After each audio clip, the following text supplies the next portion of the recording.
Da da da da da. I am sitting crooked and talking straight with Nubia Murray of McDonald's. Nubia, thank you for joining us here at the Martha's Vineyard 23rd African American Film Festival. But what brings McDonald's to the island?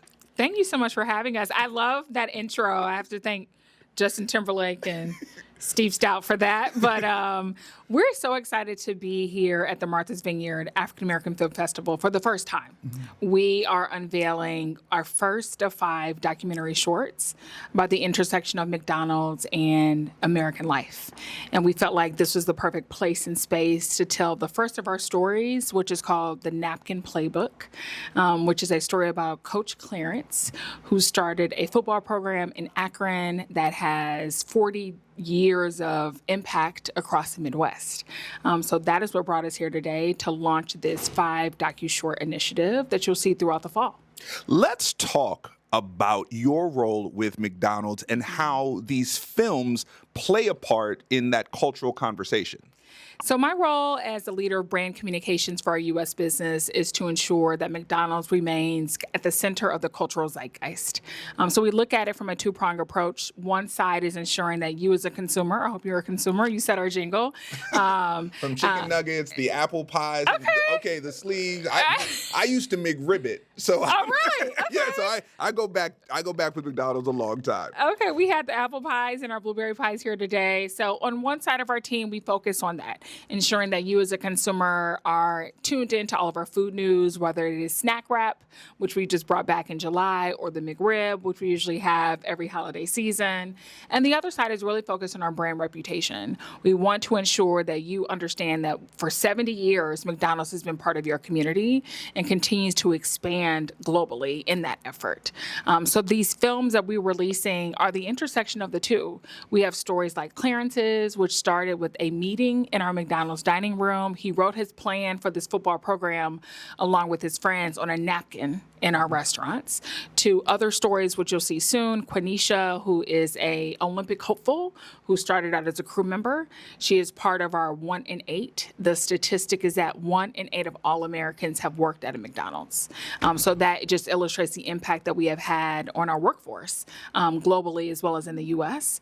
We also have other stories coming up about owner-operators, so those franchisees that actually own those local locations where you got your McRib, where you got your apple pie, and their impact as business owners and community leaders.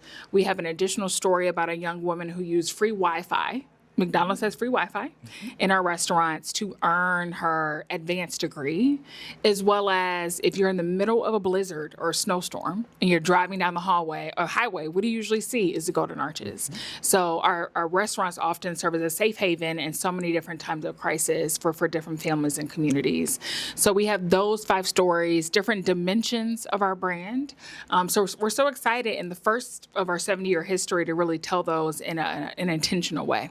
Let's talk about the brand and the backbone, because no one in our community doesn't know beef patty, special sauce, lettuce, cheese. We know the jingles. My daughter is 5. She knows Happy Meals. Yes. Everyone knows something about McDonald's. What do you feel is the responsibility the company has with the Black community? So we have a 3-pronged approach. What we want to ensure that our consumers understand is, yes, we're bringing those great family moments. We are bringing you those Happy Meals, but we do that in concert and community with our owner-operators and with our suppliers. And if we think about the presence that McDonald's has in communities of difference, right, across the diversity of dimension, it is that across our franchisees, the first Black McDonald's owner-operator was on the south side of Chicago. That is my home McDonald's, right? So I grew up going to Herman Petty's McDonald's, and he is revered and highly regarded in the system as being the first, but he is not the last. So we have systems and organizations within McDonald's that are designed to ensure that we continue to further the number of Black franchisees and franchisees across different diverse communities. And the same thing on the supplier side. So if you think about the people who supply those hash browns or, bring that sauce to market, those are Black suppliers. And so we want to ensure that their stories are told and that you as a consumer know that you're supporting so many different types of people when you make that singular purchase or when you bring your family or your daughter into our restaurants. The African American Film Festival here at Martha's Vineyard gives a platform for storytellers of color. Yeah. McDonald's has been giving people of color a place to eat, and you mentioned the free Wi-Fi. Yeah. Different aspects of McDonald's has been working and helping the community. What would you tell a young boy or girl who's like, wait, McDonald's is in the film business? Right. Wait, I can sit in the director's chair like Nubia. What would you tell someone who's like, how can I maybe get involved with McDonald's or get to a position that you're at where you can affect change and use the brand to tell a story? Definitely. So we felt like what was most important about this documentary is not just the story, but the storyteller. So we're so excited to have Kevin as the documentarian, as a director. He is also Oscar Award nominated. Oh, look at McDonald's, man. Yeah. Okay, golden arches, golden statue. Yeah. Okay, I see we're you. so excited that he was willing to partner with us. And you're right. You know, people don't often think of McDonald's and hopefully award-winning documentary storytelling. But we wanted to take this brand first initiative, and we wanted to intentionally do it with storytellers that reflected the stories that we're telling, right? And so if I could think about a young person, I am that young person. I know that McDonald's had a place and space in my life throughout my entire life. I told you about the location in my neighborhood where I grew up. It was also a place where I gathered after track practice in high school. I went to Howard University. I'm a Bison. There's an iconic McDonald's that you meet at every homecoming. To now, this is the place that I've worked at for a majority of my career, nearly half of my corporate career.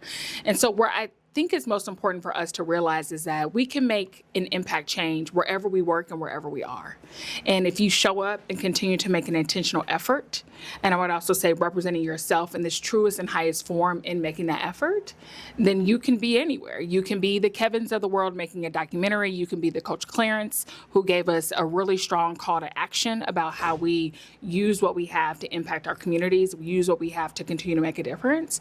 Or you can have, I think, a really fruitful corporate career like I've had the honor of having, of continuing to show up and operate within your genius, as I like to say, continue to bring those gifts to the table to impact the people that are important to you.